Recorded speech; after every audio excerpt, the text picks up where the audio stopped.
really great speaker in Dr. Mary Berge. She is from my state. I grew up in Pennsylvania, so the Keystone State is very, very important to me. Mary is a clinical psychologist by trade, and she was introduced into Rotary in 2002 as a group study exchange team member to Sweden. And since that time, she has served as a district governor, a zone coordinator. She has participated in International Assembly in 2019 and 2020. And she has served as a president's representative. And she's no stranger to our district. So let's welcome Dr. Mary Berge. Thank you very much, Mary. And I see a lot of familiar faces. So hi to everybody that I already know. I see Gary Newton out there. Hey, Gary. I see a lot of people. Joe Ludwig. Hey. So this is kind of like coming back to my old zone, because I was reflecting just yesterday about how much I kind of do miss zone 28 and 29. You know, it's weird for me to be in 33, 34 now, but I'm adjusting, just like we've all had to learn to adjust to different things this year. But it's good to see your faces again. So thanks for having me. It's really a pleasure for being here. And I'm honored to have the opportunity to speak with you today. All of us gathering for the same reason today, Rotary, and its 116-year legacy of bringing like-minded people together in the spirit of service. So our current president, Holger Knack, says that Rotary opens opportunities. And our incoming president, Shaker, is asking us to make those opportunities, to take them and to serve to change lives. But never did we think that we would have to attempt to serve others during a worldwide pandemic. Yet we have served over the past year, despite all of the COVID-19 challenges. We did it. I asked myself how. Well, I reflect back on President Mark Maloney and what he said during his year. He said that Rotary offers an infrastructure that allows people from all over the world to connect in a spirit of service and peace, and to take meaningful action. And our meaningful action this year has prevailed, even while covering our faces with masks, even while social distancing, quarantining, and even while waiting to be vaccinated. And I want to reemphasize those two words, meaningful action, which I interpret to mean that what we do as Rotarians has real impact, that it matters. And I want you to keep that word matters in your mind as I talk a little bit today. Rotary really does give us infinite possibilities to change lives. And I believe that Rotary is the single greatest humanitarian organization that this world has ever seen. We are the stewards of humanity, if you will. I think we are the symbols of hope. We have changed the lives of so many people because of our choice to serve others. Now, ponder that for a moment, that you had a choice to become a Rotarian. And as you reflect on that, I'd like you to consider where it may have started for you. Not when you joined Rotary, but where your journey to become a doer really began. For me, I'm going to tell you my story. So in 1967, I was brought into this world through an act of selflessness. I was an adopted child, and fate really could not have been any better to me, as I was placed with a wonderful, generous family. And I think that that is where my journey began, because my adoptive family was a Rotary family. I must have been about 5 years old when my mother enrolled me in a program called Pinafores. And Pinafores was a service organization where volunteer children worked with crippled children at the Los Angeles Orthopedic Hospital. I grew up in California. Now, one time per month, we would head to the hospital to organize crafts and to visit with the children. And some of the children had to be wheeled in on gurneys because of their heavy plaster casts that covered their entire bodies. Some came on crutches, hobbling, yet almost running into the activity room. And I really did look so forward to those weekends of being a pinafore, to be able to make one person forget for one moment that he or she was broken or sick. That gave me great satisfaction. Now, picture, if you would, 1974. Now, this was a time when kids could play on the sidewalks until the street lights came on.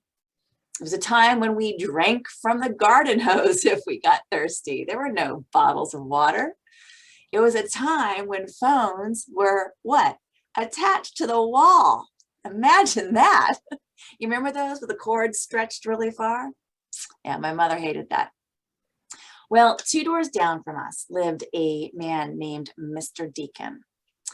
That year in 1974, Mr. Deacon actually lost his wife, so he rarely came out of his house.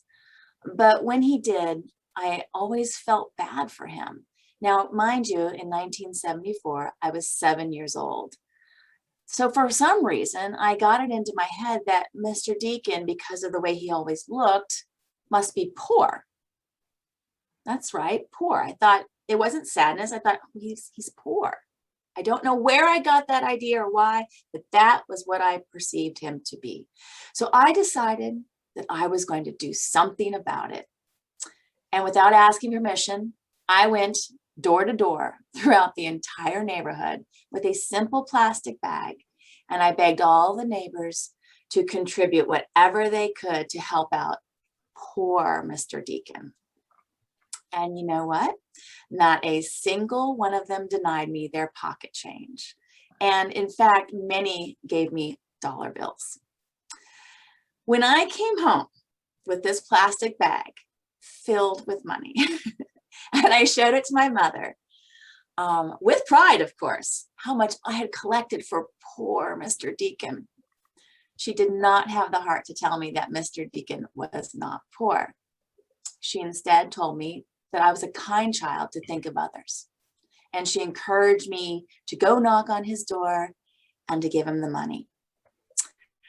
I can still remember the look on his face to this day. Definitely confused, but also amused.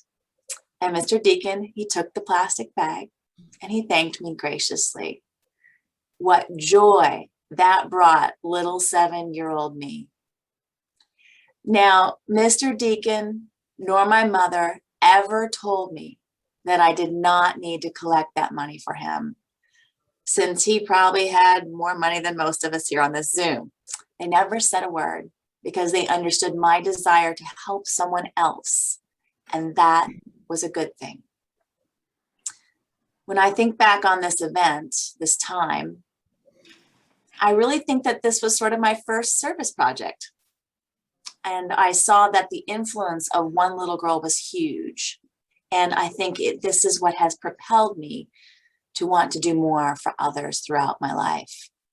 So you see, even at age 7, what you do matters. I wonder why Rotary became so important to each of you, when and how it touched and changed you forever. Think about that for a moment. And while you do, let me tell you another story about our founding father. So as a boy, Paul Harris was what they called back then a rapscallion. That's right, a rapscallion. I had to look it up. That's what they called boys back in the 1800s who got into trouble. Nobody, according to the story, but his grandmother and his grandfather believed that he would ever amount to anything. But as a young man, he started to prove them right. He was actually a drifter. And in fact, for 5 years after he finished law school, he wandered from one job to the next. He was a cowboy. He was an actor, a fruit picker. He tried them all. And it looked like the folks who thought that Paul was a no account were going to be right. But after bumming around the US and Europe for a while, he finally moved to Chicago and he buckled down to make himself a successful lawyer. And there in 1905, with 3 of his friends, he started Rotary. And then in 1917, fellow Rotarian Arch Clump spawned the idea for an endowment fund dedicated to doing good in the world, which we all know as our Rotary Foundation. Thanks to his vision and the extraordinary generosity of people from around the world, that fund has become one of the world's leading humanitarian foundations.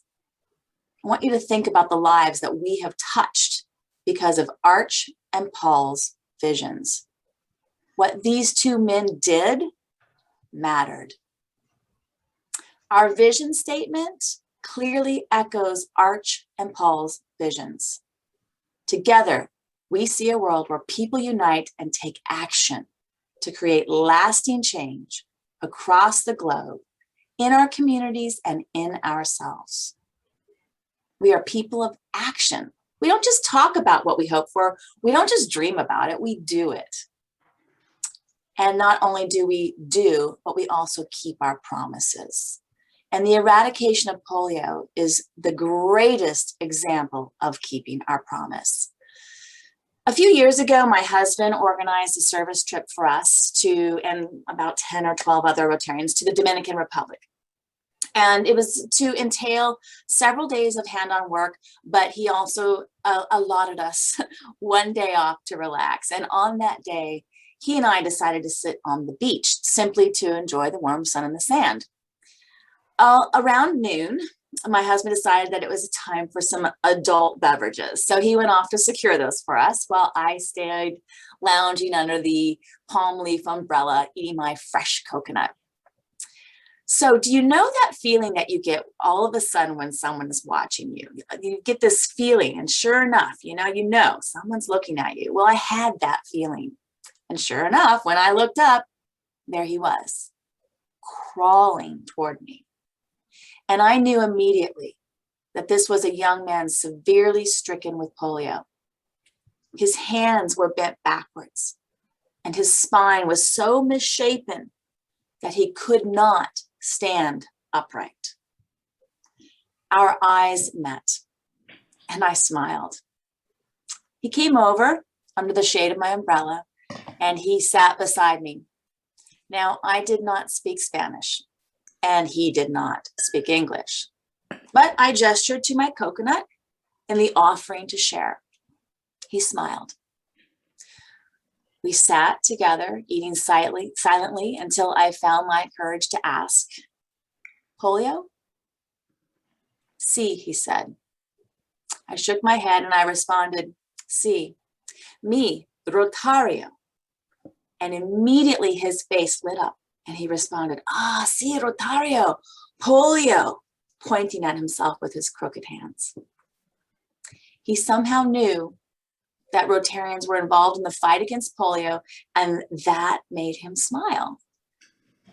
Eventually, we finished the coconut, and it became time for him to move on because he was a beggar. And there were plenty more tourists for him to work. But before he left, I reached into my backpack and I fished out a small bag of coins that I had. And it really wasn't much, and I really wanted to do more. So I looked through my husband's bag, and the only thing in it, though, was his t-shirt. Yet when I pulled out the t-shirt, I realized that it said, "End polio now." So I gave it to him. He smiled, and he touched his heart, and he said, "Rotario, gracias." And then he drug himself away through the hot Dominican sand. Well, as soon as I arrived home, I couldn't wait to share my story. I posted about it on Facebook, and within minutes, my 17-year-old nephew called me. And he said he was so touched by the story that he too wanted to be a part of eradicating polio by donating a portion of the inheritance that he had just received from my mother. So I asked him how much, thinking he'd say, maybe $100, maybe even $200. But no, he said, "Aunt Mary, how many children will $5,000 immunize?" 17 years old. He got it. One leader's idea for a service trip led to one moment on a beach with one stranger, one Rotarian, one coconut, and one t-shirt, and literally one Facebook post. And more than 5,000 lives were changed forever. So yes, what you do matters. I'm so proud of my nephew that he's a part of this Polio Plus program, because it really is an incredible initiative that's doing even more than eliminating the wild polio virus. So let's talk about the plus in Polio Plus for a moment, because up until a couple of years ago, I really didn't know what the plus meant. And I want to make sure you leave here today knowing what the plus means. So did you know that in addition to administering the polio vaccine, we are also every year delivering 82 million doses of vitamin A, 64 million doses of measles vaccine, 34 million deworming tablets, 7 million doses of yellow fever vaccine, 5 million doses of tetanus vaccine, and 4 million insecticide-treated bed nets. Another component of the plus in the Polio Plus program is related to what we call the cold chain method of delivering the vaccine. Now, to make this simple, the vaccine must be kept at a temperature just above freezing until it is delivered.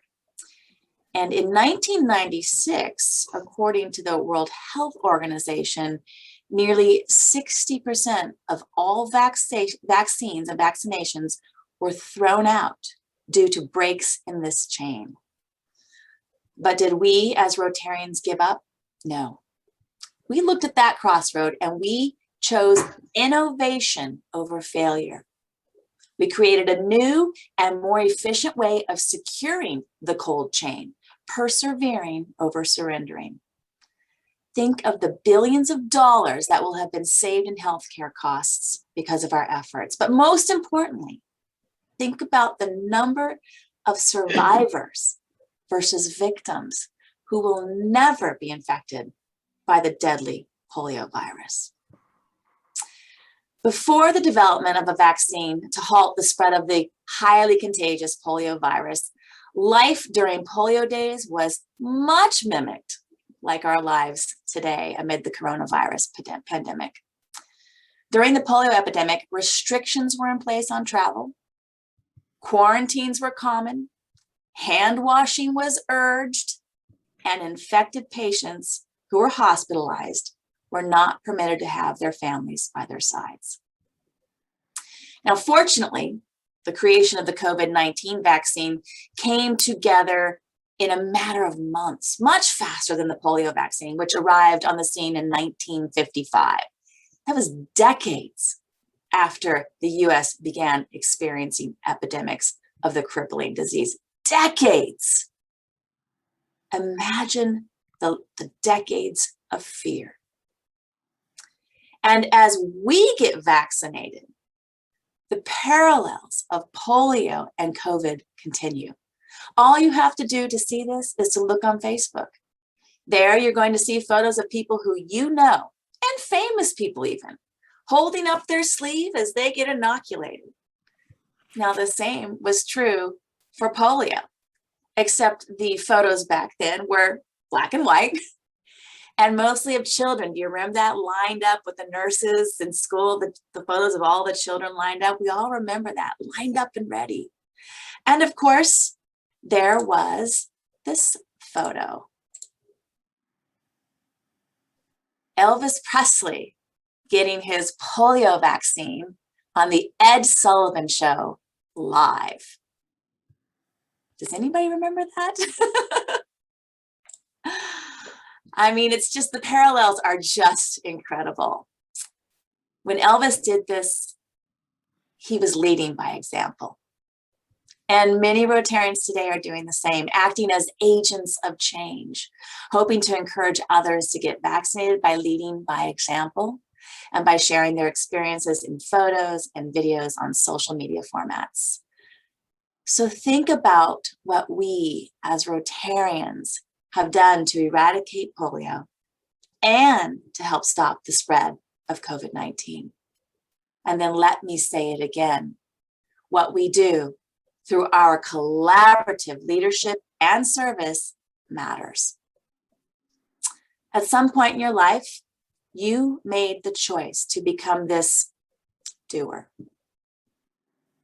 this Rotarian.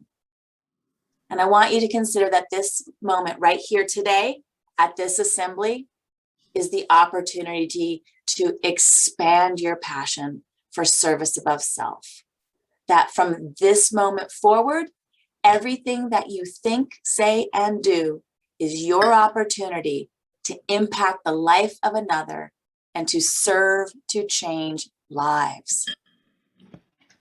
My Rotary friends from Ohio, it is time for you to tell your Rotary story, not mine, but yours. You have them. And when you do so, remember that you are people of action, you are doers, and what you do truly matters.